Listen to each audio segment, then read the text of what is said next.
పరిశుద్ధుడైన మా ప్రియ పరలోకపు తండ్రి, మీ శ్రేష్టమైన ఘనమైన ఉన్నతమైన నామానికి స్తోత్రాలు చెల్లిస్తూ ఉన్నాం. మమ్మలను మీరెంతగానో ప్రేమించి దినదినము కాపాడుతూ మీ యొక్క కృప ద్వారా మమ్మలను సజీవులుగా ఉంచి నిన్ను స్తుతించేవారిగా, నిన్ను గణపరిచేవారిగా మమ్మలను చేసినందుకు మీకు వందనాలు తండ్రి. ఈ లోకములో గొప్ప గొప్ప వారికి లేని ధన్యత మీరు మాకిచ్చారు.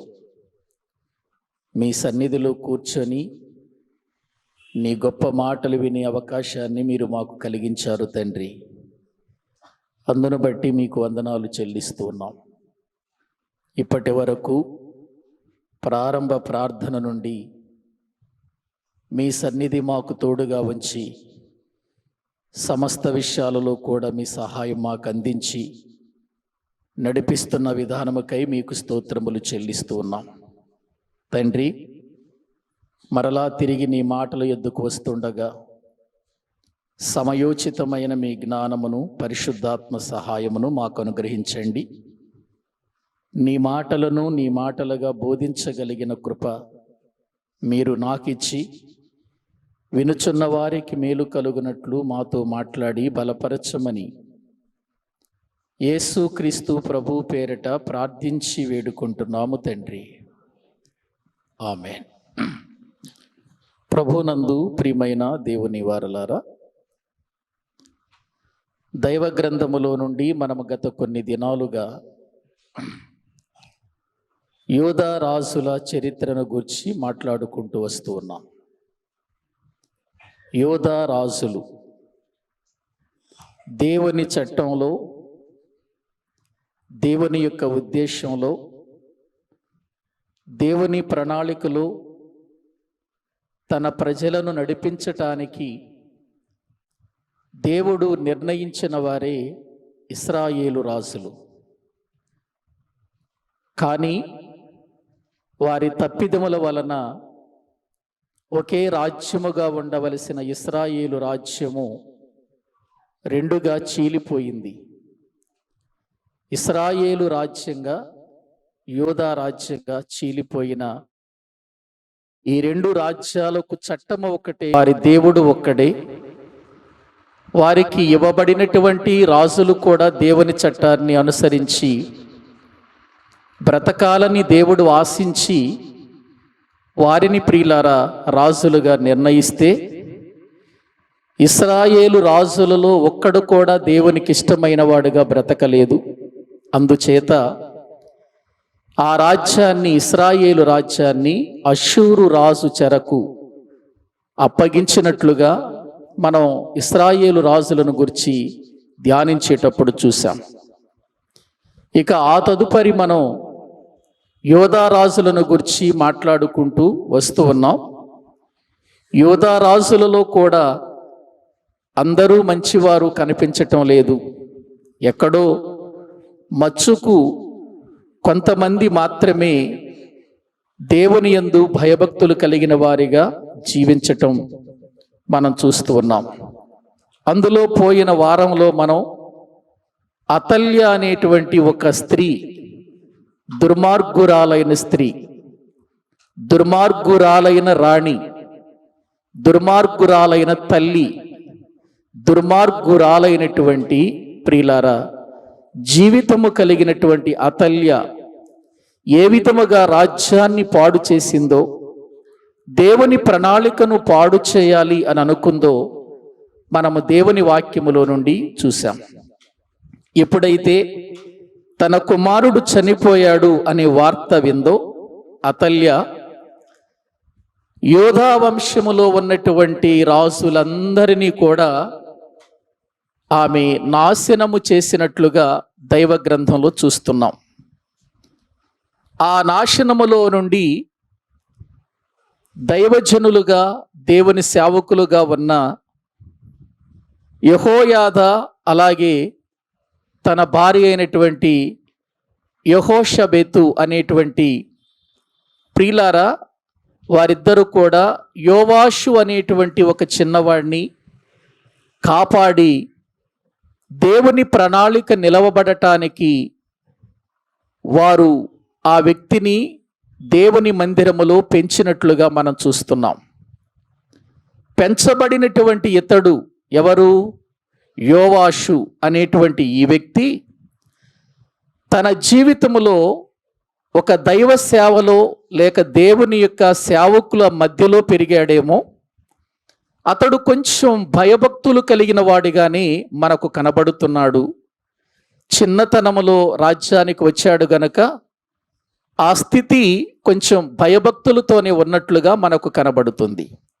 చూద్దాం ఈ యోవాషు ఏ విధముగా పరిపాలన చేశాడు, ఇతనిలో మనము నేర్చుకోవలసినటువంటి గుణగణాలేంటి, దేవుని వాక్యములో నుండి చూద్దాం. మీరు 2వ రాజుల గ్రంథము 12వ అధ్యాయము, దినవృత్తాంతములు 2వ గ్రంథము 24వ అధ్యాయం, ఈ రెండిటిని కూడా మీరు దగ్గర పెట్టుకొని చాలా జాగ్రత్తగా ఈరోజు మనము ఆలోచించే యోవాషు అనే వ్యక్తిని గురించి మనము ధ్యానం చేద్దాం. బైబిల్ గ్రంథములో మొట్టమొదటిగా 2వ దినవృత్తాంతముల గ్రంథం 24వ అధ్యాయము మొదటి వచనాన్ని మనము చదువుకుందాం. యోవాషు ఏలనారంభించినప్పుడు 7 సంవత్సరముల ఈడు గలవాడై యెరూషలేములో 40 ఏండ్లు ఏలెను. అతని తల్లి బెయేర్షెబా సంబంధురాలైన జిబ్యా. యాజకుడైన యెహోయాదా బ్రతికిన దినములన్నీయు యోవాషు యెహోవా దృష్టికి యథార్థముగా ప్రవర్తించెను. ఇప్పుడు రాజులు 2వ గ్రంథము 12వ అధ్యాయము మొదటి వచనాన్ని కూడా మనము చదువుకుందాం. దేవుని వాక్యములో నుండి రాజులు 2వ గ్రంథం 12వ అధ్యాయము మొదటి వచనము నుండి చదువుకుందాం. యెహూ ఏలుబడిలో 7వ సంవత్సరమందు యోవాషు ఏలనారంభించి యెరూషలేములో 40 సంవత్సరములు ఏలెను. అతని తల్లి బెయేర్షెబా సంబంధురాలైన జిబ్యా.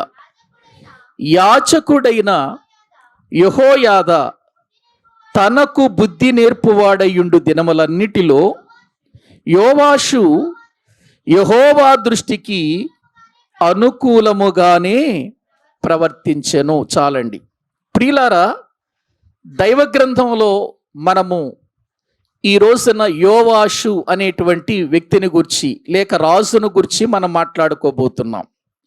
యోవాషు అనే మాటకు అర్థం ఏంటంటే యెహోవా ప్రాపకుడు లేక యెహోవా బలము గలవాడు అని అర్థం.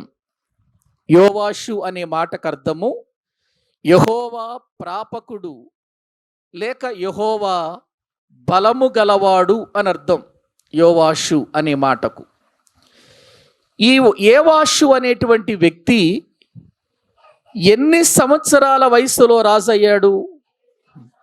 7 సంవత్సరాల వయసులో రాజయ్యాడు. 7 సంవత్సరముల వయసులో ఎలా రాజయ్యాడో పోయిన వారములో మనం చెప్పుకున్నాం. అతల్య తన జీవితములో గర్వపడుతూ ఇక నేనే రాణిని, నా ఆధీనములోనే యూదా రాజ్యం ఉంది అని అతిశయపడుతూ దేవుని యొక్క ప్రణాళికను భంగపరచటానికి యూదా రాజుల వంశస్థులందరినీ కూడా చంపించినట్లుగా మనం చూస్తున్నాం. ఆ చంపినప్పుడు ఈ యెహోషబ అనేటువంటి ఆమె ఈ యోవాషు చిన్నవాడిగా ఉండగా అతన్ని దొంగిలించి అతనిని తప్పించి తన దగ్గర దేవుని మందిరములో ఆ బిడ్డను పెంచింది. 7 సంవత్సరాల వరకు ఆ బిడ్డ పెరిగిన తర్వాత 7వ సంవత్సరంలో అతల్య ముందుకు ఎప్పుడైతే ఈ వ్యక్తిని తీసుకొచ్చి యోవాషును రాజుగా చేశారో వెంటనే ఆమె ద్రోహము అని అరిచి ఎన్నో విధాలుగా ఆమె ఆవేదనను వ్యక్తపరిచినప్పుడు ఆమెను బయటకు తీసుకుని వెళ్ళి చంపేశారు. ఆ తరువాత ఇతని మీద కిరీటం పెట్టి ఇతనిని రాజుగా చేశారు 7 సంవత్సరాల వయసులో. 7 సంవత్సరాల వయసు అంటే ఏం తెలుస్తుంది చెప్పండి? రాజ్య పరిపాలన ఎలా చేయాలో, రాజ్యాన్ని ఎలా ఏలాలో, ప్రజలను ఏ విధముగా నడిపించాలో జ్ఞానము తెలుస్తుందండి? తెలియదు. కాకపోతే దేవుని ప్రణాళిక నెరవేరాలి, దేవుని ఉద్దేశం నెరవేరాలి. ఇతనిని రాజుగా ఉంచి ఇతనికి మంచి బుద్ధి నేర్పుతున్నాడు. ఎవరు అనంటే యాజకుడైన యెహోయాదా, యెహోషబ. ఇద్దరు భార్యాభర్తలు కదా వాళ్ళిద్దరు. దేవుని మందిరములో ఉన్నవారు, దేవుని పని జరిగిస్తున్నవారు. వారి మధ్యలో ఉన్నటువంటి ఈ యోవాషు ప్రియులార మంచి బుద్ధి నేర్పిస్తూ, ఈ యోవాషుకు మంచి బుద్ధి నేర్పిస్తూ యెహోయాదా, యెహోషబ ఆ వ్యక్తిని రాజుగా చేశారు.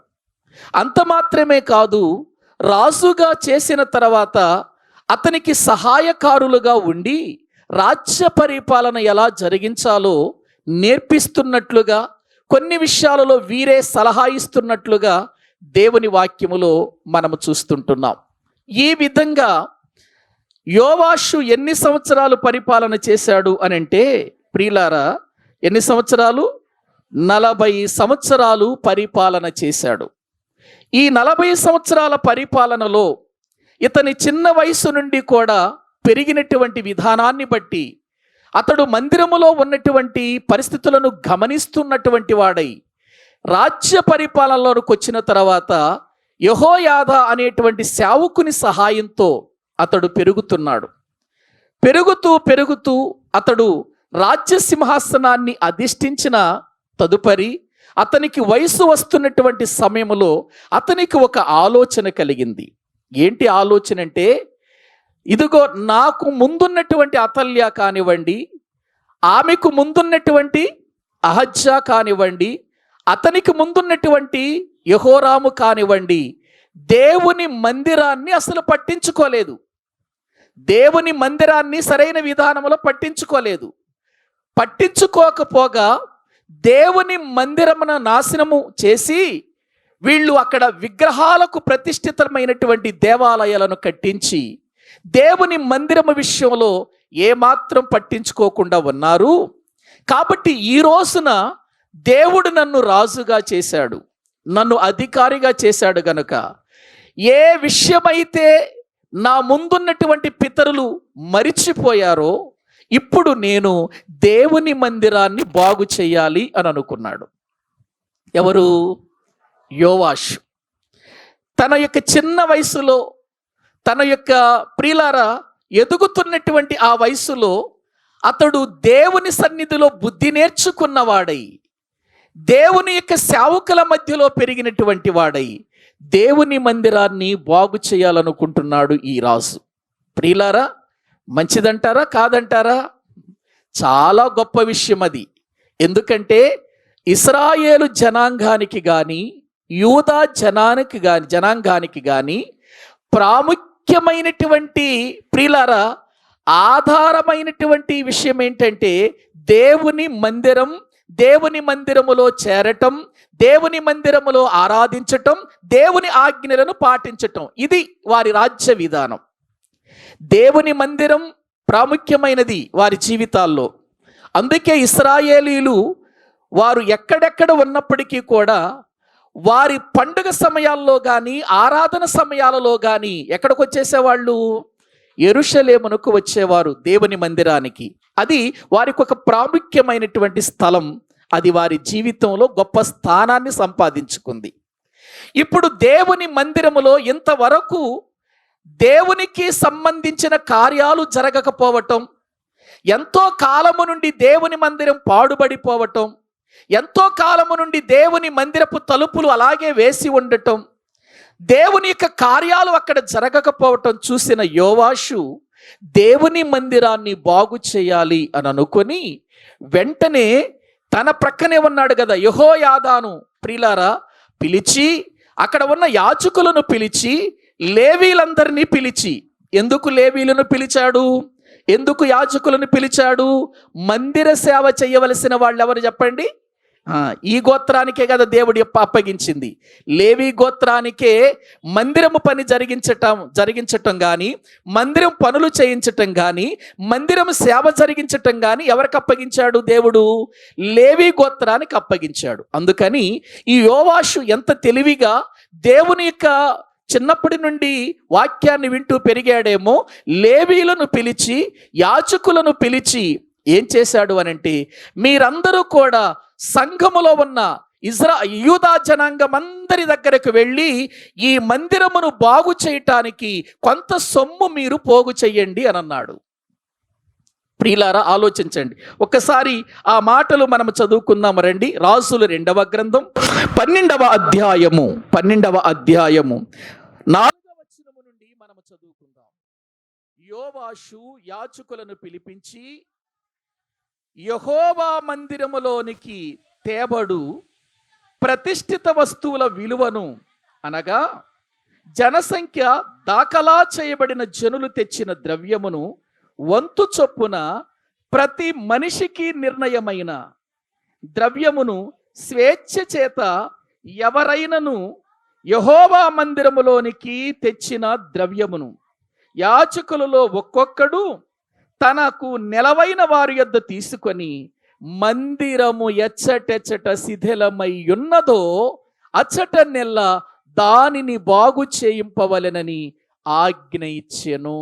అంటే యోవాషు అతని యొక్క ప్రారంభములోనే పరిపాలనలోనికి వచ్చిన తర్వాత అతడు చేస్తున్న మొదటి పని ఎవరిది చెప్పండి?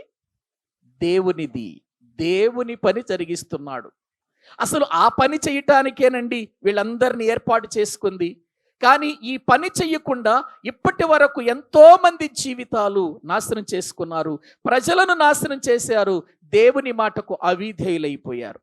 ఇప్పుడు దేవుని యొక్క సన్నిధానములో రాజ్య పరిపాలనలోకి వచ్చినటువంటి యోవాషు అతడు చేస్తున్న పని ఏంటంటే, యాజకులందరినీ పిలిపించి, ఇదిగో యూదా జనాంగములో ఎవరైతే ఉన్నారో వారందరికీ ఒక సొమ్ము నిర్ణయించండి. దేని నిమిత్తం? దేవుని మందిరము ఎచ్చటెచ్చట శిథిలమైపోయిందో ఆ మందిరాన్ని బాగు చేయటానికి.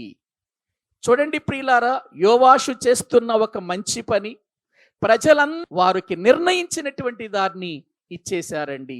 అది చాలా విస్తారమైపోయిందట. ఆ సొమ్ము చాలా విస్తారమైపోయిందంట. ఇంకా ప్రియులారా, ఆ సొమ్మును దాయటానికి కూడా అవకాశం లేనంత విస్తారంగా తీసుకొచ్చారట అండి. ఏ పని నిమిత్తం? దేవుని మందిరము శిథిలమైపోతే ఆ మందిరాన్ని ఏం చేయటానికి? బాగు చేయటానికి. ఏవండి, ఈ రోజున మనుషుల యొక్క జీవితాలు చూడండి, అన్ని విషయాలలో అన్నిటికీ కూడా ప్రియులారా అన్ని విధాల మనము మన సొమ్ము ఖర్చు పెడతాం. కానీ దేవుని మందిరము పని విషయంలో మనం ఎంతగా ఇవ్వగలుగుతున్నాం చెప్పండి? మన ఎంతగా ప్రియులారా మనము దేవుని యొక్క మందిర విషయంలో సహాయపడగలుగుతున్నాం? దేవుని మందిరము దేవుని పిల్లలకు దేవుడిచ్చినటువంటి ప్రియులారా ఒక గొప్ప భాగ్యం అండి అది. అసలు మందిరమే లేకపోతే మనం ఆరాధించుకోవటానికి అవకాశం ఉందండి? మనము దేవుణ్ణి ఘనపరచటానికి అవకాశం ఉందండి? లేదండి. కాబట్టి మందిరములో ఉన్నటువంటి ఏ వస్తువు అయినా, మందిరములో ఉన్న ఏ పని జరగటానికైనా ఎవరు ముందుకొచ్చివ్వాలి? పాస్టర్ గారా? ఎవరివ్వాలండి?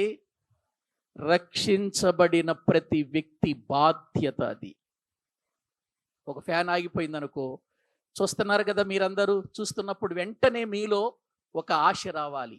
ఫ్యాన్ ఆగిపోయింది, తిరగట్లేదు, కాబట్టి ఇదిగో నేనే దానికి సహాయపడాలి అని మనం దానికోసం ప్రియులారా ముందుకొచ్చేటువంటి విధానములో ఉండాలి. ఎందుకంటే అది దేవుని మందిరములో ఉన్నటువంటిది, దేవుని ప్రజల కొరకు వాడబడుతున్నది.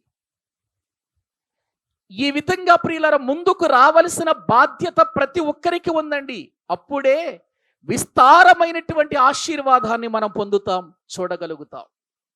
కానీ మందిరములో ఏ వస్తువు పోయినా, ఒక మౌత్ పోయినా, ఒక మైక్ పోయినా, ఒక ఫ్యాన్ పోయినా, ఏది పోయినా ఎవరు చూసుకోవాలి? పాస్టర్ గారే చూసుకోవాలి.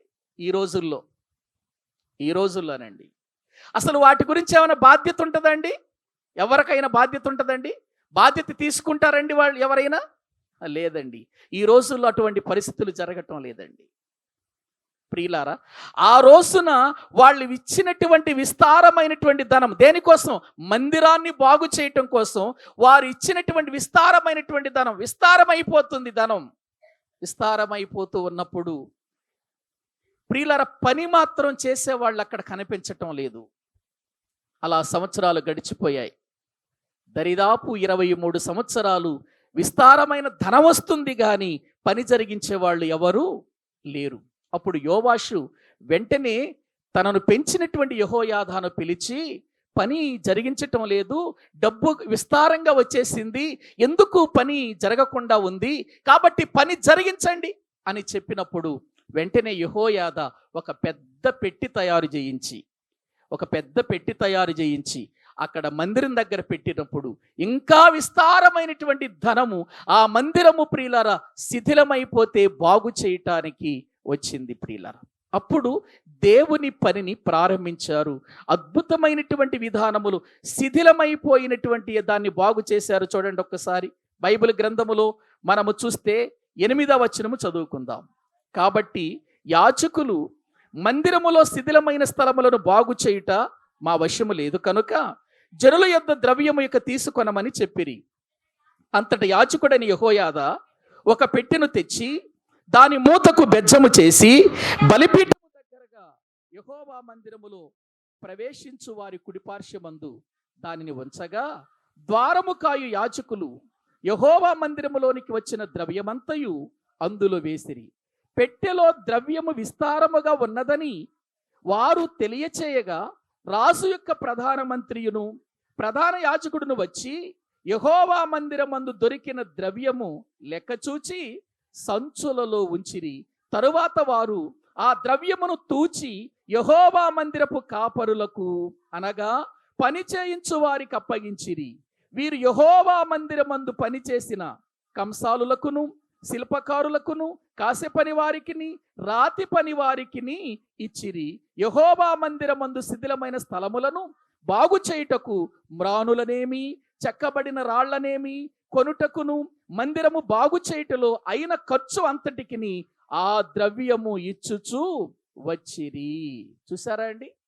మందిరము పనిలో ఇచ్చేవారు ఇస్తున్నారు, చేసేవారు చేస్తున్నారు, చేయించేవాళ్ళు చేయిస్తున్నారు. ఇది కదండి ఒక మందిరం అద్భుతంగా విస్తారం పొందాలి అనంటే, విస్తారమైన కార్యాలు జరగాలి అనంటే ఇచ్చేవాళ్ళు ఇవ్వాలి, చేయించేవాళ్ళు చేయించాలి, చేసేవారు చెయ్యాలి. ఇప్పుడు ఇదంతా జరుగుతూ ఉండగా దేవుని మందిరము మళ్ళీ మునుపటి స్థితిలో ఉన్నట్లుగా ప్రియులారా బాగైపోయింది.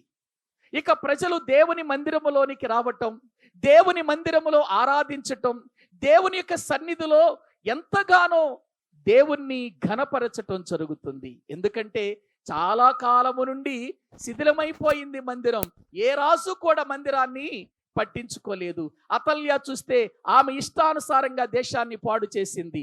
తనకున్నటువంటి ముందున్న ప్రియులార అహజ్యాను చూస్తే అతడు అలాగే పాడు చేశాడు. తనకు ముందున్న యెహోరామును చూస్తే అతడు కూడా విగ్రహాలకే ప్రాధాన్యత ఇచ్చాడు తప్ప సజీవుడైన తమ దేవుడైనటువంటి యెహోవాకు వాళ్ళు ఏమివ్వలేదండి, ప్రాధాన్యత ఇవ్వలేదు.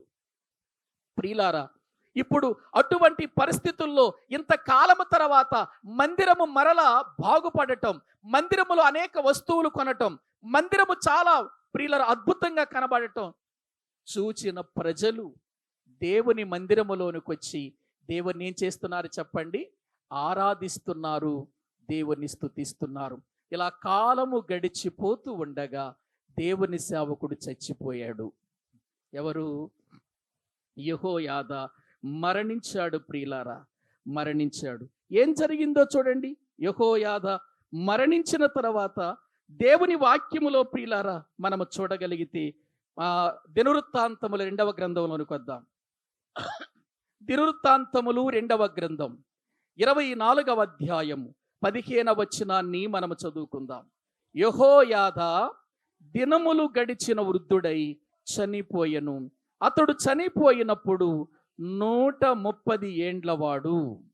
అతడు ఇశ్రాయేలులో దేవుని దృష్టికిని తన ఇంటివారి దృష్టికిని మంచివాడై ప్రవర్తించెను గనుక జనులు దావీదు పట్టణమందు ఆ రాజుల దగ్గర అతన్ని పాతిపెట్టిరి.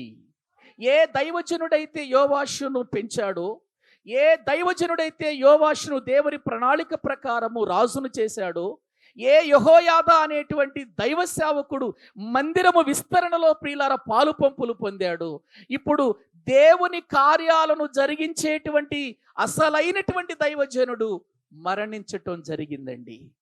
చనిపోయాడు. యెహోయాదా చనిపోయాడు. యెహోయాదా చనిపోయాడు. ఇప్పటి వరకు ఎంతో ప్రియులార చక్కగా దేవుని మందిరం బాగుపడిపోయి ఆరాధనలు జరుగుతూ దేవుని యొక్క పరిచర్య ముందుకు కొనసాగిస్తుండగా పరిచర్య జరిగించినటువంటి యెహోయాదా ఏమైపోయాడు? చనిపోయాడు. చనిపోయిన తర్వాత ఏం చేయాలి? చనిపోయిన తర్వాత ఏం చేయాలండి?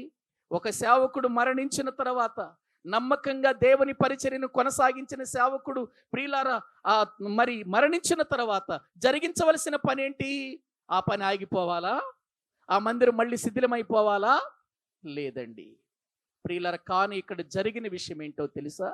ఇక్కడ జరిగిన విషయం ఏంటో తెలుసా? ప్రజలందరూ వచ్చి మరలా ఈ మందిరమును ప్రియులారా ఆరాధించటానికి బదులుగా మళ్ళీ రాజుగారి దగ్గరకు వచ్చి మనవి చేశారు, రాజా మళ్ళీ మనము విగ్రహారాధనే చేద్దాం, మళ్ళీ దేవుని ఆజ్ఞలలో కాదు, మనం ఇదిగో అంతకు ముందు జరిగిన విధానములోనే మనము బ్రతుకుదాం అనేటువంటి ఆలోచన చెప్పారండి. చెప్పినప్పుడు రాజు ఏమనాలి? ఇప్పుడు పెద్దవాడైపోయాడు కదా. పెద్దవాడైపోయిన యోవాషు ఏం చేయాలి? తప్పు, మనం దేవుని యొక్క సన్నిధిలో ఉన్నాం, మందిరాన్ని బాగు చేసుకున్నాం, మందిరములో దేవుని కొరకు బ్రతకవలసిన వారం మనం, దైవ చిత్తాన్ని నెరవేర్చవలసిన వారం మనం అని దేవుని యొక్క సన్నిధిలో బ్రతకవలసినటువంటి ప్రియులారా మనం అలా చేయటం మంచిది కాదని చెప్పాలి యోవాషు. రాజు చెప్పలేదండి. ఇతడు కూడా మళ్ళీ వాళ్ళ ఆలోచనలకు గురైపోయాడు. మళ్ళీ యథా రాజా తథా ప్రకారం అయిపోయింది. చూడండి ఒక్కసారి దేవుని వాక్యములో ఆయన చనిపోయిన తర్వాత ఏం జరిగిందో 17వ వచనం. యెహోయాదా చనిపోయిన తర్వాత యూదా అధిపతులు వచ్చి రాజునకు నమస్కరింపగా రాజు వారి మాటకు ఏం చేశాడు? సమ్మతిస్తున్నాడు. దేవునిలో పెరిగినటువంటి రాజు, చిన్ననాటి నుండి దేవుని మందిరములో ఎదిగిన రాజు, దేవుని ఆజ్ఞలలో ప్రియులార జీవించినటువంటి రాజు, ఇప్పుడు ప్రజలందరూ వచ్చి అలా కాదు మళ్ళీ పూర్వపు స్థితికే వెళ్ళిపోదాము అని చెప్పేసరికి వాళ్ళ మాటకు సమ్మతించాడు. ఏం చెప్పారు ప్రజలు? చూడండి 18వ వచనం.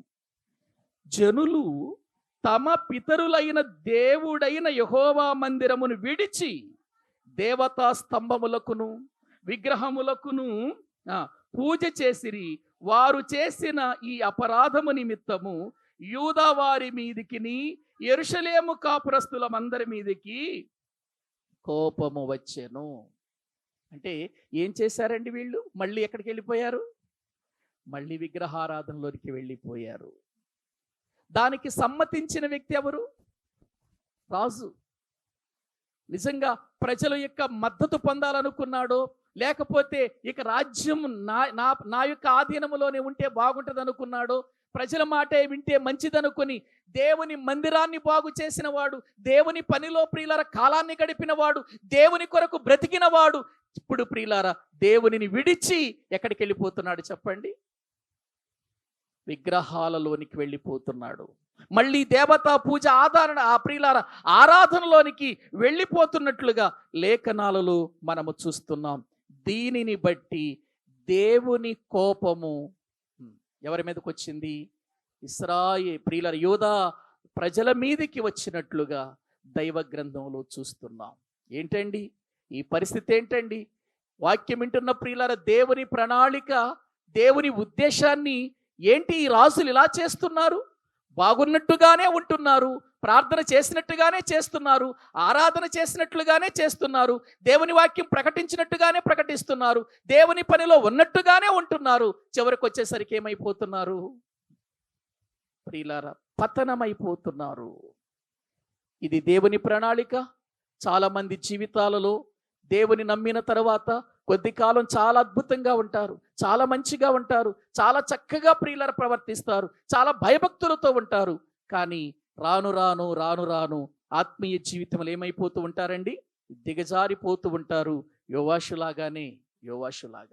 ప్రియులారా, దైవ గ్రంథంలో మనము చూస్తే ఇటువంటి పరిస్థితిలో ఉండగా వీరి మధ్యకు దేవుడు ప్రియులారా ప్రవక్తలను పంపించాడు. మళ్ళీ ఎవరిని పంపించాడండి? ప్రవక్తలను పంపించాడు. వీళ్ళు మళ్ళీ మందిరాన్ని బాగు చేసుకున్నారు, మందిరములో ఆరాధించాల్సిన వారు మళ్ళీ వెనుక తిరిగి వెళ్ళిపోయారేంటి అని ప్రవక్తలు పంపించాడు వాళ్ళని మళ్ళించాలని. చూడండి 19వ వచనం. తన వైపునకు వారిని మళ్ళించుటకై యెహోవా వారి యొద్దకు ప్రవక్తలను పంపగా ఆ ప్రవక్తలు వారి మీద సాక్ష్యము పలికిరి గాని వారు ఏం కాలేదట? చెవియొగ్గలేదు. ప్రవక్తలు సాక్ష్యము పలికారన్నది చూడండి అక్కడ. ఏం పలికారండి? ప్రవక్తలు వారి మీద సాక్ష్యము పలికారు. ఏంటయ్యా మీరు చేసే పని? ముందు చూస్తే చాలా బాగుంది, చాలా చక్కగా ప్రవర్తిస్తున్నారు, చాలా మంచిగా మందిరం కట్టుకున్నారు, మందిరాన్ని బాగు చేసుకున్నారు, చాలా బాగుంది. కానీ మళ్ళీ ఇప్పుడు చూస్తే వెనుదిరిగి వెళ్ళిపోయారు. ఏమొచ్చిందయ్యా మీకు? మీ పరిస్థితులు ఏంటో ఎలా అయిపోతున్నాయి? మీ బ్రతుకులు ఏంటో ఎలాగైపోతున్నాయి? దేవుడు ఎన్నో రీతులుగా మిమ్మల్ని కాపాడుతూ మీ జీవితాలలో మేలులు చేస్తూ అద్భుతాలు చేస్తూ ఉంటే మీరు దేవుని కార్యాలను చూస్తూ కూడా ఇలా అయిపోతున్నారు ఏంటి అని వారి మీద సాక్ష్యం పలికినా కూడా ప్రవక్తల మాటలను ఏం చేయలేదు వాళ్ళు? ఏమాత్రం వినలేదండి. ప్రియమైన దేవుని పిల్లలారా, రాజుల 2వ గ్రంథములోనికి రండి. అక్కడ ఒక మాట వ్రాయబడి ఉంటుంది, చూద్దాం. 12వ అధ్యాయము దేవుని వాక్య భాగములో ప్రియులారా మనము చూడగలిగినట్లయితే అక్కడ వ్రాయబడినటువంటి విషయాలు ఇలాగున్నాయండి. వాక్య భాగములో మనము చూస్తే 18వ వచనం చదవండి. 18వ వచనం చదవండి. యూదా రాజైన యోవాషు తన పితరులైన యెహోషాపాతు, యెహోరాము, అహజ్యాను యూదారాజులు ప్రతిష్ఠించిన వస్తువులన్నిటినీ తాను ప్రతిష్ఠించిన వస్తువులను యెహోవా మందిరములోను రాజనగర్లో ఉన్న పదార్థములలోను కనబడిన బంగారమంతయు తీసుకొని సిరియారాజైన హజాయేలునకు పంపగా అతడు యెరూషలేము నొద్ద నుండి తిరిగిపోయెను. ఏమండి, ఎంత దిగజారిపోయాడండి యోవాషు! ముందు చూస్తేనేమో అతని జీవితం ఎంతో బాగుంది, ఎంతో అద్భుతంగా ఉంది. మందిరం కడుతున్నాడు, మందిరాన్ని బాగు చేస్తున్నాడు, మందిరం కొరకు డబ్బు పోగు చేస్తున్నాడు, పనివారిని పెట్టాడు, దేవుని సేవలో చాలా అద్భుతంగా ఉన్నాడు. చివరికి ఏ మందిరములో అయితే దేవుని సొమ్ము ఉందో ఆ సొమ్ము కూడా తీసేసి ఎవరికి ఇచ్చేశాడు? సిరియారాజైన హజాయేలుకి ఇచ్చేశాడు. మా మీదకి యుద్ధం రాకండి అని. ఏంటి ఇంత దిగజారిపోయాడు? ఎంత భయంకరమైనటువంటి పరిస్థితికి ప్రియులారా దిగజారిపోయి ఎందుకు ఇలా బ్రతుకుతున్నాడు? ప్రవక్తలను పంపించిన, ప్రవక్తల చేత హెచ్చరిక చేసిన, ప్రవక్తల మాట వినటం లేదు. ఆ తరువాత ఇంకొక ఘోరమైన పని చేశాడు యోవాషు. ఏంటో తెలుసా అండి? ప్రియమైన దేవుని పిల్లలారా, యెహోయాదా అనేటువంటి వ్యక్తి ఉన్నాడు కదండి, చనిపోయాడు. దేవుని సేవకుడు, ఇతన్ని పెంచిన వ్యక్తి, ఇతనికి బుద్ధి నేర్పిన వ్యక్తి, ఇతని మంచిగా దేవుని యొక్క కృపలో ప్రియులారా దీవించబడేటట్టుగా చేసిన వ్యక్తి యెహోయాదా మరణించాడు. యెహోయాదా మరణించిన తర్వాత అతని కుమారుడు జకరియా అనేటువంటి ఒక వ్యక్తి ఉంటాడు. ఆ వ్యక్తి మీదకు దేవుని ఆత్మ వచ్చి ఇదిగో అక్కడ ఉన్నటువంటి ప్రియులారా జరుగుతున్న సన్నివేశాలను గురించి మాట్లాడుతుంది. చివరికండి అతన్ని కూడా చంపించేశాడండి యోవాషు. చేసిన మేలును మర్చిపోయి. చూడండి దినవృత్తాంతముల 2వ గ్రంథం 24వ అధ్యాయం 20వ వచనాన్ని మనం చదువుకుందాం. అప్పుడు దేవుని ఆత్మ యాజకుడకు యెహోయాదా కుమారుడైన జకరియా మీదికి రాగా అతడు జనుల ఎదుట నిలవబడి, మీరెందుకు యెహోవా ఆజ్ఞలను మీరుచున్నారు? మీరు వర్ధిల్లరు. మీరు యెహోవాను విసర్జించితిరి గనుక ఆయన మిమ్మును విసర్జించి ఉన్నాడని దేవుడు సెలవిచ్చుచున్నాడు అనెను. అందుకు వారు అతని మీద కుట్ర చేసి రాజు మాటను బట్టి యెహోవా మందిరపు ఆవరణము లోపల రాళ్ళు రువ్వి అతన్ని ఏం చేశారండి? ఎవరి జకరియా? యెహోయాద ఎవరు? యోవాషును పెంచినవాడు. ఏవండి? యోవాషును పెంచినవాడు అంటే ప్రియులారా, యోవాషును పెంచినటువంటి ఒక కుమారునిగా ఈ యోవాషును పెంచితే అతనితో పాటు ఎదుగుతున్నటువంటి జకరియా, ఆ జకరియా మీదకి దేవుని యొక్క ఆత్మ వచ్చి, అయ్యా నువ్వు వెళ్ళు, ప్రజలందరూ నాశనం అయిపోతున్నారు, ప్రవక్తలు పంపిస్తే వాళ్ళ ప్రవక్తల మాట అయినా వింటలేదు, నువ్వు సేవకుడు కొడుకు కదా, ఇందుకు నీ మధ్యలోనే పెరిగాడు కదా యోవాషు, కాబట్టి నువ్వైనా వెళ్ళి వాళ్ళకి నువ్వు చెప్పయ్యా, నీ మాట అయినా వింటాడేమో మీ నాన్న బట్టి. మీ నాన్నగారే కదా పెంచింది యోవాషును, మీ నాన్నగారే కదా యోవాషుకు బుద్ధి నేర్పించింది, మీ నాన్నగారు మీ అమ్మగారే కదా ఇదిగో ఈ వ్యక్తిని 7 సంవత్సరాల వయసులో ప్రజల మధ్యలోకి తీసుకొచ్చి రాజుగా చేసింది. మరి ఇప్పుడు వాళ్ళ అబ్బాయివి నువ్వు కదా జకరియా, కాబట్టి నువ్వు వెళ్ళి ప్రకటన చేయి, నీ మాట అయినా వింటాడేమో వాళ్ళ తండ్రి గారిని బట్టైనా అని పంపిస్తే చేసిన దుర్మార్గపు పనేంటి యోవాషు అంటే? జకరియను ప్రజలతో కూడా కలిసి రాళ్ళు రువ్వి చంపించేశాడు. ప్రియులారా, ఆలోచించండి. ఏం చెప్పాడండి ఆయన? ఈయన మీద ఏమైనా నేరం మోపాడా? ఈయన్ని అనరాని మాటలు ఏమైనా అన్నాడా? దేవుడు చెప్పమన్న మాట చెప్పాడు. ఏం చెప్పాడు? అతడు వచ్చి ఏమండి జనుల ఎదుట నిలబడి, మీరెందుకు యెహోవా ఆజ్ఞలను మీరుచున్నారు అన్నాడు. మరి మీరటం కదా? వాళ్ళు చేసింది ఏమైనా రైటా? దేవుని మందిరములో ఆరాధించవలసిన వీళ్ళు దేవుని మందిరాన్ని విడిచిపెట్టి ప్రియులారా దేవతా స్తంభాల దగ్గరికి వెళ్ళి అక్కడ మొక్కుతూ అక్కడ బలులర్పిస్తూ దేవుని మందిరాన్ని మళ్ళీ ప్రియులారా వీళ్ళు భయంకరమైనటువంటి స్థితికి మార్చేశారు. ఇటువంటి వారి దగ్గరికి వెళ్ళి మీరెందుకు దేవుని ఆజ్ఞలు మీరిపోతున్నారు, ఎందుకు మీరు ఇలా చేస్తున్నారు, ఇది మంచి పద్ధతి కాదు, దేవుడు చెబుతున్నాడు మీరు వర్ధిల్లరు అని చెబుతున్నాడు. మీరు వర్ధిల్లరు, ఎందుకంటే దేవుని విడిచిపెట్టిన వాడు వర్ధిల్లడు కదా. మీరు ఆయన్ని విసర్జించారు కాబట్టి ఆయన కూడా మిమ్మల్ని ఏం చేస్తున్నాడు? విసర్జిస్తున్నాడు. ఇక దేవుడు విసర్జిస్తే ఎక్కడుంటారు ప్రజలు? ఏమైపోతుంది రాజ్యం? ఒక్కసారి ఆలోచించండి. ఇంత చక్కగా వెళ్ళి జకరియా ప్రవచిస్తూ ఉంటే, వారి మధ్యలో చెబుతూ ఉంటే, దేవుని మాటలు ప్రియులారా తెలియచేస్తూ ఉంటే, ఆ మాటలు విన్నటువంటి వీళ్ళంతా రాజుగారి దగ్గరికి వెళ్ళారు. రాజా, మరి ఇప్పుడు జకరియా వచ్చాడు, జకరియా ఇదిగో ఇలా ప్రవచిస్తున్నాడు అని అంటే రాళ్ళు పెట్టి కొట్టి చంపేసేయండి అంటున్నాడు అంత తేలిగ్గా. వాళ్ళు వెళ్ళిపోయి దైవజనుని కుమారుడని కూడా చూడకుండా, మనకు మంచి నేర్పించిన దైవజనుడు, మనల్ని ఆత్మీయ స్థితిలో పెంచిన దైవజనుడు, దేవుని మందిరం పాడైపోతే ఆ మందిరాన్ని బాగు చేయించినటువంటి దైవజనుడు, ఆ దైవజనుని యొక్క కుమారుడు కాబట్టి ఇతన్ని గౌరవించాలి. దైవజనుని బట్టి అయినా ఇదిగో మనము ఆలోచించాలి. ఎందుకంటే అతని తరువాత నిజంగా మన జీవితాలకు బలమైనటువంటి వ్యక్తి ఈయన మన మధ్యలో ఉంటే మనకు చాలా మంచి జరిగిస్తాడు అని అనుకొని గౌరవించవలసిన వారు ఏం చేశారు చెప్పండి? దైవజనుడు కొడుకును కూడా చంపించేశారు. అందుకని ఒక మాట ఉంటుందండి అక్కడ 22వ వచనంలో, ఈ ప్రకారము రాజైన యోవాషు జకరియా తండ్రి అయిన యెహోయాదా తనకు చేసిన ఉపకారమును మరచిన వాడై అతని కుమారుని చంపించెను. చేసిన ఉపకారమును మరచిన యోవాషు. ప్రియులారా, చేసిన ఉపకారమును ఏం చేశాడు ఇతడు? మరిచిపోయాడు. యెహోయాదా చావు బ్రతుకులలో ఉన్నప్పుడు యెహోషబ నన్ను తీసుకొని మందిరములోనికి తీసుకొని వస్తే చిన్ననాటి నుండి నాకు పాలిచ్చి నాకు కావలసిన ఆహారం ఇచ్చి నేను ఎలా జీవించాలో నాకు తెలియచెప్పి దేవుని ఆజ్ఞలను నాకు నేర్పించి నాకు బుద్ధి నేర్పించి నన్ను మంచివాడిగా చేశాడే, నేను కృతజ్ఞత కలిగి ఉండాలి అని జీవించవలసినటువంటి వాడు ఇప్పుడు చేసిన ఉపకారాన్ని ఏం చేస్తున్నాడు చెప్పండి? మరిచిపోతున్నాడు. అవునండి, చాలామంది జీవితాల్లో ఇటువంటి వాళ్ళు ఉంటారండి. మేలు పొందేంత వరకు ప్రియులారా మన దగ్గరకు వచ్చి ఎన్నో రకాలుగా మాటలు చెబుతూ ఉంటారు. మేలు పొందిన తర్వాత ఆ మేలుని ఏం చేస్తారు చెప్పండి? మరిచిపోతారండి. ఉపకారమును మరిచిపోయే వీళ్ళు. ప్రియులారా, ఎంత దౌర్భాగ్యమని స్థితి వీళ్ళది ఆలోచించండి. దేవుని వాక్య భాగములో ప్రియులారా మనము చూస్తే సౌలు కూడా, దావీదేమో సౌలుకు ఉపకారం చేస్తున్నాడు. సౌలుకు ఉపకారం చేస్తూ ఉన్నటువంటి దావీదును ఏం చేయాలనుకుంటున్నాడు? సౌలు చంపాలనుకుంటున్నాడు. ఎన్ని మేళ్లు చేశాడండి సౌలు జీవితంలో? దావీదు ఎన్ని రకాలుగా మేలు కలిగించాడు, ఆ యొక్క రాజ్యం నాశనం కాకుండా చేశాడు. అయినప్పటికీ కూడా ఏం చేశాడండి సౌలు?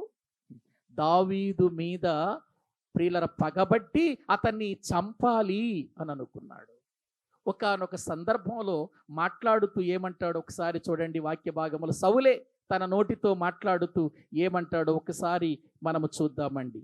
దేవుని వాక్యములో సమూయేలు 2వ గ్రంథము ప్రియులారా లేఖనాలను మనం చూస్తే వ్రాయబడినటువంటి మాటలను మీరొక్కసారి గమనించండి. క్షమించండి, సమూయేలు మొదటి గ్రంథం దేవుని వాక్య భాగములో ప్రియులారా మనము చూస్తే 24వ అధ్యాయం 16వ వచనము నుండి చదువుకుందాం. దావీదు ఈ మాటలు సౌలుతో మాటలాడి చాలింపగా సౌలు, దావీదా నాయనా, ఈ పలుకు నీదేనా అని బిగ్గరగా ఏడ్చి దావీదుతో ఇట్లనెను, యెహోవా నన్ను నీ చేతికి అప్పగింపగా నీవు నన్ను చంపక విడిచినందుకు ఈ దినమున నీవు నా అపకారమునకు ఏం చేశాడండి? అంటే సౌలు ఏం చేస్తున్నాడు? దావీదు ఏం చేస్తున్నాడు? ఉపకారం చేస్తున్న వాడికి సౌలు ఏం చేస్తున్నాడు? ఇటువంటి వాడు దిక్కులేని చావు చచ్చాడు కదా. సౌలు జీవితములో దిక్కులేని చావు చచ్చాడు కదా. ఇప్పుడు యోవాషు కూడా అట్లాగే చస్తాడు. చూడండి ఇక్కడ ఎందుకు నేను ఈ వచనాన్ని చూపించానంటే, ఉపకారము చేసిన వారికి అపకారం చేస్తే, ఉపకారము చేసినటువంటి వారిని ప్రియులారా మనము మరిచిపోయి, మేలు మరిచిపోయి, చేసిన ఉపకారమును మరిచిపోయి మనం కూడా అపకారం చేస్తే ఏం జరుగుతుందో ఇక్కడ వాక్యములో మనం చూడొచ్చండి. ఇప్పుడు యెహోవా యోవాషును చూశాడు. యోవాషు, నీ జీవితం మొదటిలో నిన్ను పెంచిన యెహోయాదా యొక్క విధానములు పెరుగుతుంది. చాలా ఆనందపడ్డాను ఆ రోజున.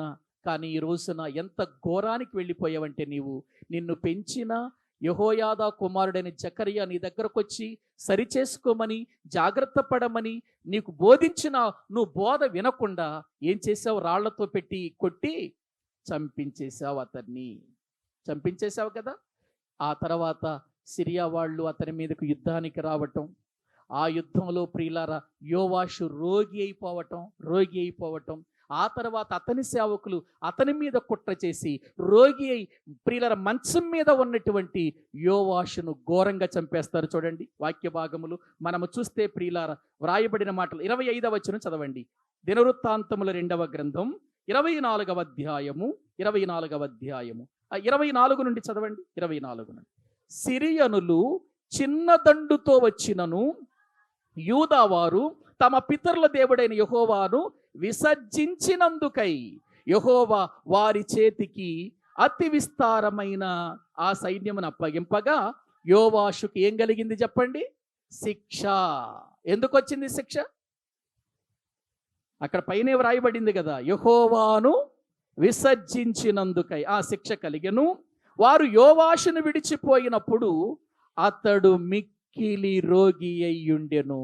అప్పుడు యాజకుడైన యెహోయాదా కుమారుల ప్రాణహత్య దోషము నిమిత్తము అతని సేవకులు అతని మీద కుట్ర చేసి అతడు పడక మీద ఉండగా అతన్ని ఏం చేశారు? చంపిరి. ఎందుకండి ఇంత దిక్కుమాలిన చావు చూస్తున్నారు వీళ్ళు దేవుని మాట వినక? దేవుడు ఎంత ప్రేమిస్తున్నాడండి వీళ్ళని, ఎంతగా దీవిస్తున్నాడండి వీళ్ళని. దీవించిన, ప్రేమించిన, వీరికి మాటి మాటికి దేవుడు ఆరోగ్యం ఇచ్చిన దేవుని మాట వినటం లేదు. చివరికి యోవాషు ఏమైపోయాడు చెప్పండి? రోగి అయిపోయాడు. ఎంత రోగి అయిపోయాడు అనంటే మంచము మీద నుండి లేచే పరిస్థితి లేదు. మంచం మీద నుండి లేచే పరిస్థితి లేదండి. ఎందుకండి? ఆరోగ్యంగా ఉన్నవాడు ఒక్కసారి ఇలా అయిపోయాడు. ఇప్పటి వరకు ఎంతో ప్రియులరా అద్భుతమైన విధానములో మాట్లాడినవాడు, ఎంతో ప్రియులరా ఆరోగ్యము కలిగినటువంటి స్థితిలో ఉన్నటువంటి యోవాషు ఒక్కసారి రోగి ఎందుకు అయిపోయాడంటే యెహోవాను విసర్జించాడు. కొన్ని రోగాలు ఎందుకు వస్తాయో తెలుసండి మనకు? దేవుని మాట వినకపోతే వస్తాయి. దేవుని మాట వినకపోతే వచ్చే రోగాలు నువ్వెంత డబ్బు ఖర్చు పెట్టినా, ఎన్ని హాస్పిటల్స్కి వెళ్ళినా అదేం కాదు చెప్పండి, కుదరని రోగం అయిపోతుంది. ఆ రోగం బాగుపడాలంటే నువ్వు దేవుని దగ్గరకు వచ్చి దేవుని దగ్గర సరి చేసుకొని నీ తప్పులను ఆయన ఎదుట ఒప్పుకుంటే తప్ప నువ్వు బాగు చేయలేవు. ఇవి దేవుని శిక్షగా వచ్చే రోగాలు. దేవుని శిక్షగా కూడా రోగాలు వస్తాయంటే వస్తాయి. బైబిల్లో ఎంతో మందికి అటువంటి పరిస్థితులు కలిగినట్లుగా లేఖనాలలో మనము చూస్తున్నాం. ఇతనికి అదే శిక్ష కలిగింది. ఆ శిక్షను బట్టి అతడు రోగి అయ్యాడు. రోగి అయిన అతడు మంచాన పడ్డాడు. మంచాన పట్టినటువంటి సమయంలో అక్కడ ఉన్నటువంటి సేవకులందరూ ఆలోచించారు. ఏమనంటే, మన మధ్యలో ఉండి మనల్ని ఎంతో నడిపించినటువంటి దైవజనుడు యెహోయాదా కుమారులను ఏం చేశాడు? ఇతడు చంపించేశాడు. ఎంత దుర్మార్గంగా ప్రవర్తించాడు. వాళ్ళ ఇంట్లోనే తిన్నాడు, వాళ్ళ పంచాన పెరిగాడు, వాళ్ళ ఇంట్లోనే పెరిగాడు. వాళ్ళు చెప్పిన మాటలను బట్టి పెరిగిన ఇతడు వారినే చంపే స్థితికి వెళ్ళిపోయాడు. కాబట్టి వాక్యం అక్కడ వ్రాయబడిన మాట చూడండి, వారి ప్రాణహత్య దోషము నిమిత్తం అన్నాడు. ప్రియులారా, అంటే ఇతరులను చంపినటువంటి వారి దోషము నిమిత్తం ఇప్పుడు ఏం జరుగుతుంది? ఇప్పుడు ఇతని ప్రాణము కూడా తీయబడుతుంది. తన దాసులు చూశారు, వీడు బ్రతకూడదని ఇటువంటి వాడు దైవజనుడి కొడుకుల్ని చంపేసేశాడు. దైవజనుడిని ఏమాత్రం ప్రేమించలేదు. పెంచిన వాడిని పగబట్టిన పాములాగా విషంతో నిండిపోయిన ఇతడు రాజ్యానికి ఏం మేలు చేస్తాడు? ఏ రీతిగా ప్రజలను పరిపాలిస్తాడు? కాబట్టి ఇతడు ఉండటానికి వీల్లేదు. ఇప్పటి వరకు అతడు ఆరోగ్యంగా ఉన్నప్పుడు ఎంతో యుద్ధాలు చేసినటువంటి వాడిగా మనం చూస్తున్నాం, ఆరోగ్యవంతుడిగా శక్తిమంతుడిగా చూస్తున్నాం. ఇప్పుడే మనకు అవకాశం, మంచాన పడ్డాడు, వీడు లేవకుండా చంపేయాలనుకున్నారు ఎవరు? సేవకులు. అంతే, మంచంలో ఉన్నటువంటి వ్యక్తి దగ్గరికి వెళ్ళి పడక మీద ఉండగా అతన్ని ఏం చేశారండి? చంపేశారు. యోవాషు ప్రారంభం బాగుంది, అంతం బాగుంది. ప్రియ దేవుని బిడ్డ, బైబిల్ చెబుతుంది, అంతము వరకు సహించిన వాడే రక్షింపబడును. ఒకవేళ మనం రక్షణ పొంది మారు మనసు పొంది దేవుని నమ్మి బాగా కొనసాగుతున్నప్పుడు మన గురించి బాగా చెప్పుకోవచ్చు. కానీ మన ప్రారంభం బాగుంది, కానీ అంతం ఎట్లా ఉంటుంది చెప్పండి? అంతం యొక్క పరిస్థితి ఏంటి? అంతం వరకు సహించగలుగుతున్నావా? అంతం వరకు దేవుని కొరకు బ్రతుకుతావా? అంతం వరకు దేవుని సన్నిధిలో జీవిస్తావా? ఏవండి, చాలాసార్లు చాలా చోట్ల నేను చూశానండి, పెద్ద పెద్ద బోధకులైన వారు, గొప్ప గొప్ప సాక్ష్యాలు చెప్పిన వారిని నేను చూశాను. స్టేజీల మీద నిలబడి ప్రసంగాలు చేశారు, సాక్ష్యాలు చెప్పారు. చాలామంది వాళ్ళ సాక్ష్యాలు విన్నటువంటి అనేకులు ఆశ్చర్యపోయారు. ఏంటి, ఈ స్థితిలో నుంచి రక్షించబడ్డాడా? లేకపోతే ఈ జాతిలో నుండి రక్షించబడ్డాడా? నిజంగా గొప్ప విషయమే, దేవుడు ఎంత గొప్పవాడో అని దేవుని మహిమపరిచారు. అటువంటి వారు ఈ రోజున లోకములో కలిసిపోయి బ్రతుకుతున్నారు. ఇక దేవుణ్ణి విడిచిపెట్టి బ్రతుకుతున్న వాళ్ళు ఎంతో మంది ఉన్నారు. అందుకే నేను సాక్ష్యాలను చెప్పే వాళ్ళ పిలవను. వాక్యము ప్రియులారా, వాక్య ప్రకారమే చెబుతున్నాను ఈ మాట. ఎందుకంటే ఈరోజు అద్భుతమైన సాక్ష్యం చెప్పొచ్చు, రేపు వాడు సాక్ష్యములో నుండి ఏం కావచ్చు? పడిపోవచ్చు. ఇప్పుడు చెప్పిన సాక్ష్యం ఏమైపోతుంది? అందుకే సాక్ష్యాలు చెప్పేవారిని అస్సలు ప్రియులారా మనం ఎప్పుడు కూడా తొందరపడి తీసుకొచ్చి స్టేజీల మీద నిలబెట్టి, ఇదిగో ఈయన బ్రాహ్మణ కుటుంబంలో నుంచి రక్షించబడ్డాడు, లేకపోతే ఇతడు చాలా భయంకరమైన విగ్రహారాధనలో నుంచి రక్షించబడ్డాడని సాక్ష్యాలు చెప్పిస్తారు. ఆ సాక్ష్యాలు చెప్పించిన వారు ప్రియులారా జీవితం అంతా కూడా అంతం వరకు నమ్మకంగా ఉంటారా? అందుకే బైబిల్లో ఎక్కడ కూడా సాక్ష్యాలు లేవు. సాక్ష్యాలు చెప్పించడం ఎక్కడ ఉందా బైబిల్లో? పౌలు గారు మాత్రం ప్రియులారా చెబుతాడు, ఎక్కడ? అది కూడా ఎక్కడ తీర్పు దగ్గర చెబుతాడు. ఇదిగో పలానా సమయంలో నేను అలా వెళుతున్నాను, ఇలా వెళుతుంటే నాకు దేవుని యొక్క దర్శనం కలిగింది. ఆ దర్శనములో ప్రభువా నీవెవడవనంటే నీవు హింసించున్న యేసుని నేను అని చెప్పాడు.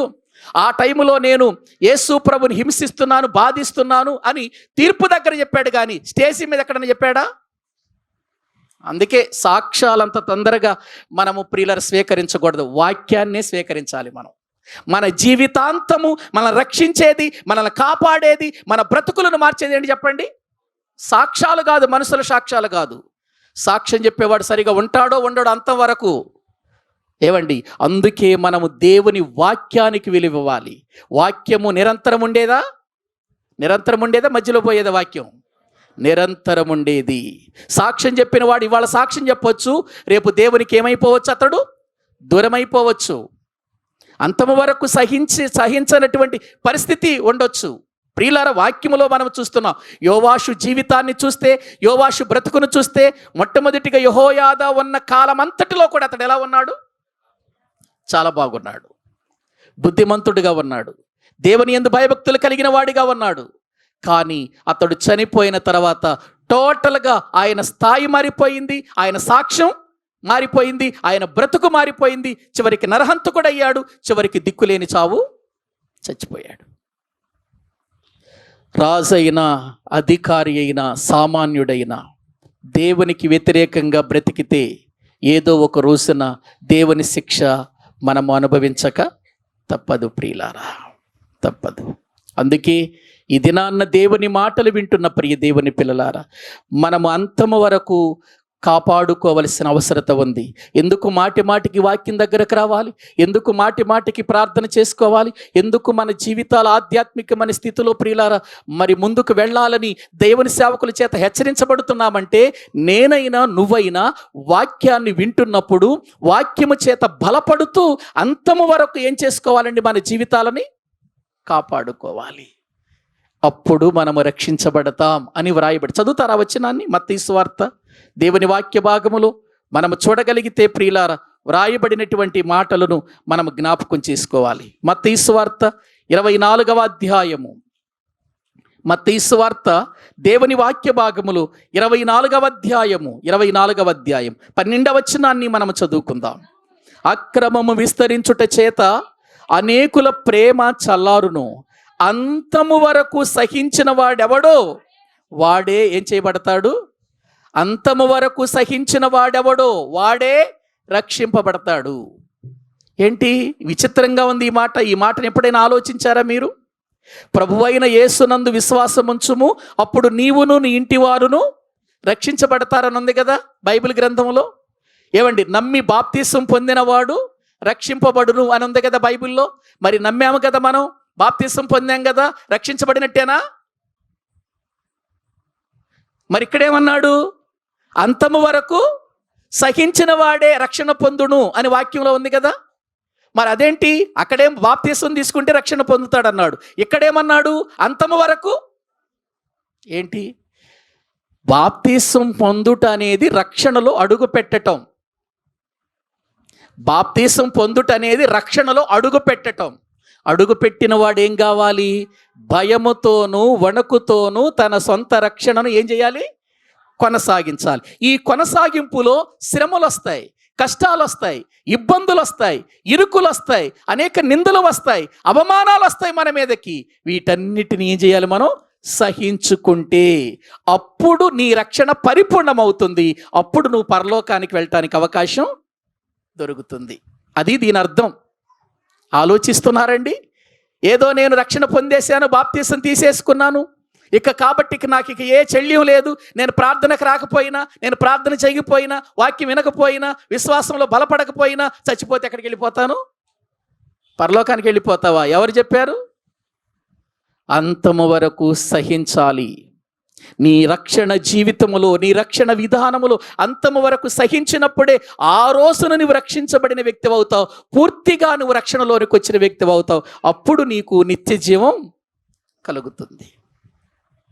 అప్పటి వరకు ఈ భూమి మీద మన జీవితాలను ప్రియులారా మనము వాక్యము చేత ఎప్పటికప్పుడు ఏం చేసుకుంటూ ఉండాలి? ప్రియులారా సరి చేసుకుంటూ ఉండాలి, ప్రోత్సహించబడుతూ ఉండాలి, విశ్వాసములో బలపడాలి, ఆత్మీయతలో వర్ధిల్లాలి. దేవుని కొరకు మన జీవితాలు అప్పగించి బ్రతకాలి.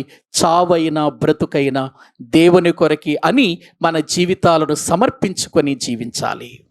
కాబట్టి ప్రియులారా, దేవుని శిక్షను పొందుకునే వారిగా కాకుండా, ప్రభువా ఎన్ని శ్రమలు వచ్చినా నీలో నిలిచి ఉంటానయ్యా, నీ కొరకు బ్రతుకుతానయ్యా, నీ వాక్యము వింటూ నా జీవితాన్ని స్థిరపరుచుకొని నిత్య జీవం కోసం పోరాడతానయ్యా, పడిపోకుండా పతనమైపోకుండా నన్ను నీ వాక్యము చేత కాపాడు అని మనము ప్రియులారా చెప్పుకోవాలి. ఎప్పటికప్పుడు మన హృదయంతో ఏం చేయాలి? చెప్పుకోవాలి. బైబిల్ ఏం చెబుతుంది? తాను నిలుచున్నానని అనుకొనువాడు తను పడిపోకుండా జాగ్రత్తగా చూసుకోవాలి అని ఉంది కదండి. నిలుచున్నావు, ఇప్పుడు నిలుచున్నావు, తర్వాత పడిపోకుండా జాగ్రత్తగా చూసుకోవాలి కదా. చూసుకుంటూ బ్రతకాలి. మనం ప్రియులారా వాక్యం వింటూ బ్రతకాలి. మన బ్రతుకును పరిశీలన చేసుకుంటూ జీవించాలి. లేకపోతే చాలా ప్రమాదం మన ముందు కాచుకొని ఉందండి. కాబట్టి అంతం వరకు ప్రభువా నీలో నిలిచి నీ కొరకు బ్రతుకున్నట్లు చేయమని మనము దేవునికి అప్పగించుకుందాం. తలల వంచండి, ప్రార్థన చేసుకుందాం. తలల వంచండి, ప్రభు సన్నిధిలో మనం ప్రార్థన చేసుకుందాం. ప్రియమైన దేవుని పిల్లలారా, దేవుని మాటలు వింటున్నటువంటి మనం ఒకసారి ఆలోచన చేద్దాం. యూదా రాజైన యోవాషు ప్రారంభం బాగుంది. దైవ సేవకుడు ఉన్నంత వరకు మంచిగానే జీవితాన్ని కొనసాగించాడు. కానీ యెహోయాదా మరణించిన తర్వాత దేవుని మాట ధిక్కరించాడు, ప్రజలతో సమ్మతం పొందాడు, దేవుని యొక్క దృష్టిలో ఆజ్ఞలను మీరాడు. దేవుని ప్రవక్తలు వచ్చి చెప్పినా సరి చేసుకోలేదు. యెహోయాదా కుమారుడైన జకరియా వచ్చి చెప్పినా కూడా సరి చేసుకొనకపోగా మరొక దోషం చేశాడు. అన్యాయంగా అతన్ని చంపించేశాడు. ఆ ప్రాణ దోషం అతని మీదకి వచ్చింది. రోగి అయిపోయాడు. సేవకులు కుట్ర చేసి మంచం మీద పరుండి రోగిగా ఉన్నటువంటి యోవాషును చంపేశారు. ప్రియులారా, ఇది నా అన్న దేవుని మాటలు వింటున్న ప్రియులారా, యెహోవాను విసర్జించినందువలన వచ్చిన శిక్ష అంటున్నాడు అక్కడ. ఒకవేళ మన మీదకు దేవుని శిక్ష మన పాపాన్ని బట్టి వస్తుందేమో, మనము చేసే దోషాన్ని బట్టి మన మీదకు శిక్ష వస్తుందేమో, మన కుటుంబం మీదకు దేవుని శిక్ష వస్తుందేమో. ఆలోచించండి. మన హృదయాలు, మన జీవితాలు మన ఇంటి మీదకు శిక్ష తెచ్చుకునేవిగా ఉండకూడదు. దేవుని మాటకు లోబడదాం, దేవుని చిత్తాన్ని నెరవేర్చుదాం. అంతము వరకు కూడా మన జీవితాలను కాపాడుకుంటూ శ్రమ వచ్చినా, కష్టం వచ్చినా, బాధ కలిగినప్పటికీ కూడా దేవుని కొరకు నిలిచి ఫలించి వాక్యము చేత దినదినము వృద్ధి చెందుతూ నిత్య జీవమును సంపాదించుకోవటానికి ప్రయాసపడదామండి, ప్రయాసపడదాం. దేవుణ్ణి విడిచిపెట్టి తిరగవద్దండి. దేవునికి మనకు ఉన్న సంబంధాన్ని పోగొట్టుకోవద్దండి. దేవుని శిక్షను ప్రియులారా మనము కొని తెచ్చుకోకుండా మన హృదయాలను దేవునికి సమర్పించుకొని ప్రార్థన చేసుకుందాం. పరిశుద్ధుడవైన తండ్రి, ప్రేమ కలిగిన ప్రభువా, మీకు వందనాలు చెల్లిస్తూ ఉన్నాం. నీ మాటలు వింటున్నాము తండ్రి. నీ మాటలు వింటున్నప్పుడు మమ్ములను మేము జాగ్రత్త పరుచుకొని నీ సన్నిధానములో ప్రభువా పడిపోకుండా నిలుచున్నట్లుగా ఎప్పటికప్పుడు ప్రార్థనతోనూ నీ వాక్యము దగ్గరకు వచ్చి నీ మాటలు వింటూ విశ్వాసముతో జీవిస్తూ మా విశ్వాసాన్ని మేము వృద్ధి చేసుకుంటూ మీ కొరకు బ్రతుకున్నట్లు మమ్మలను సిద్ధపరచండి తండ్రి.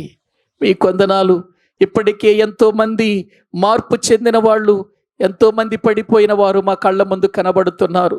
జారిపోయిన వాళ్ళు ఎంతోమంది మా కళ్ళ ముందు కనబడుతున్నారు. నీకు దూరం అయిపోయి లోకంలో కలిసిపోయిన వారు ఎంతోమంది కనబడుతున్నారు. అయ్యా, వారి మీదకు నాయన శిక్ష వస్తుందన్న సంగతి వారు మరిచి బ్రతుకుతున్నారయ్యా. అటువంటి పరిస్థితిలోనికి మేము వెళ్ళకుండానట్లుగా మీ వాక్యము ద్వారా మాతో మాట్లాడుతూ మా బ్రతుకులను మీరు బలపరుస్తూ స్థిరపరుస్తూ ఉన్నారు తండ్రి. అందుకై వందనాలు. జీవితాంతము కూడా మేము ఈ రీతిగానే నడుచుకుంటూ నాయన ఇంకా అభివృద్ధి చెందుతూ ఆధ్యాత్మికమైన స్థితిలో నిత్య జీవాన్ని సంపాదించుకునేంత వరకు, అంతము వరకు కూడా మేము సహించుకొని బ్రతికే వారిగా మమ్మల్ని చేయమని ప్రార్థిస్తున్నాం. రక్షించబడిన మేము ప్రభు బల్ల యొద్దకు వస్తున్నాము తండ్రి. దయతో మమ్మల్ని జ్ఞాపకం చేసుకోనండి. ప్రభు శరీరము, ప్రభు రక్తము మా మధ్యకు వస్తూ ఉండగా మేము దానిని ప్రభు భయముతో, భక్తితో స్వీకరించిన మేము క్రీస్తు యొక్క శిలువ మరణాన్ని ప్రకటించటానికి తగిన సహాయము చేయమని, మీరు మా జీవితాలలో చేసిన ప్రతి మేలును బట్టి మీకు స్తుతులు స్తోత్రములు చెల్లిస్తూ మా ప్రభు, మా రక్షకుడు, మీ ప్రియ కుమారుడైన యేసుక్రీస్తు నామములో ఈ స్తుతి ఆరాధన మీకు సమర్పించుకుంటున్నాము తండ్రి. ఆమేన్. మనందరము అలాగే ప్రార్థనలో ఉందామండి. అందరం ప్రార్థనలో ఉందాం. ప్రభువు తాను అప్పగింపబడిన రాత్రి ఒక రొట్టెను తీసుకొని, ఇది మీ కొరకు విలువబడినటువంటి మా శరీరము, దీనిని తిన్నప్పుడల్లా నన్ను జ్ఞాపకం చేస్తామని ప్రభువు చెప్పారు కనుక, పరిశుద్ధుడైన మా ప్రియ పరలోకపు తండ్రి, మీ శ్రేష్టమైన ఘనమైన నామానికి వందనాలు చెల్లిస్తూ ఉన్నాం. నీ మహాప్రేమను బట్టి, నీ ఉన్నతమైన కృపను బట్టి మరొకసారి మీ సన్నిధిలో కూడి నిన్ను ఆరాధించేవారిగా మమ్మల్ని చేసినందుకు వందనాలు. నీ వాక్యము ద్వారా మాతో మాట్లాడారు తండ్రి. మా జీవితం ఎలా ఉందో మాకు మేముగా పరిశీలన చేసుకొని, అయ్యా, ఎక్కడ కూడా జారిపోకుండా, పతనమైపోకుండా, మా విశ్వాసములు వెనుకంజ వేయక, ఎటువంటి ప్రతికూలమైన పరిస్థితులకైనా మా జీవితాలు ప్రభువా నాయన తట్టుకొని, ప్రార్థనతో వాటిని జయించి నిత్య జీవాన్ని మేము పొందటానికి తగిన సహాయము చేయమని ప్రార్థన చేస్తున్నాం తండ్రి. మీ సన్నిధిలో మమ్మలను బలపరచండి. నీ కృపలో ప్రభువా మేము దినదినము కూడా ఎదిగి ఫలించుటకు తగిన సహాయము చేయమని ప్రార్థన చేస్తున్నాం. ఈ యొక్క మధ్యాహ్న కాల సమయంలో కూడిన ప్రతి బిడ్డను కూడా దీవించండి, బలపరచండి. ఎవరైతే ఇంకా రక్షణ పొందలేదో, ప్రభు అయిన యేసుక్రీస్తు శిలువ రక్తం వారి కొరకు, వారి జీవితాలను బాగు చేయుట కొరకు ఎదురు చూస్తుందని తెలుసుకొని వారు రక్షణ పొందటానికి, వారి హృదయాలు మీకు సమర్పించటానికి తగిన సహాయము చేయండి. ఇక్కడ ఉన్న వారిలో ఎవరైతే బలహీనులుగా ఉన్నారో, రోగులుగా ఉన్నారో, అస్వస్థతతో ఉన్నారో, యేసు శక్తి కలిగిన నామములో ప్రార్థన చేస్తుండగా మీరే వారిని స్వస్థపరచండి, ఆరోగ్యాన్ని దయచేయండి. నీ యందు విశ్వాసము కలిగి ప్రార్థించుకొని మేలు పొందుటకు కృపచూపమని ప్రార్థన చేస్తున్నాం తండ్రి. ఈ లోకములో జీవించే ఈ కొద్ది కాలపు జీవితం కోసం కాక, ఈ లోకము విడిచిన తర్వాతే యుగయుగాలు జీవించే ఒక గొప్ప జీవితం ఉందని, ఆ జీవితమే ఆత్మతో జీవించే జీవితమని, ఆ ఆత్మరక్షణ కొరకే ప్రభువైన యేసుక్రీస్తు వారు ఈ లోకానికి వచ్చి మా కొరకు చనిపోయి సమాధి చేయబడి తిరిగి లేచాడని ప్రతి ఒక్కరూ నమ్మి విశ్వసించున్నట్లుగా కృపచూపమని ప్రార్థన చేస్తున్నాం. దీవించండి, బలపరచండి.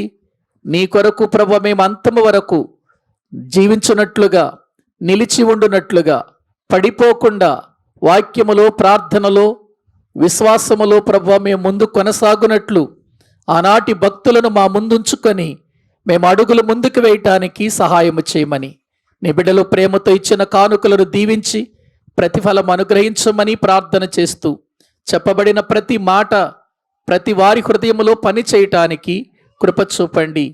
మాట నీది గనుక నీ మాటలో శక్తి ఉంది, నీ మాటలో బలముంది, నీ మాటలో ప్రభువా గొప్ప కార్యాలను చూసేటువంటి విధానం ఉంది గనుక మీ పాదముల యొద్దకు వచ్చి మేము ప్రార్థిస్తూ ఉన్నాం.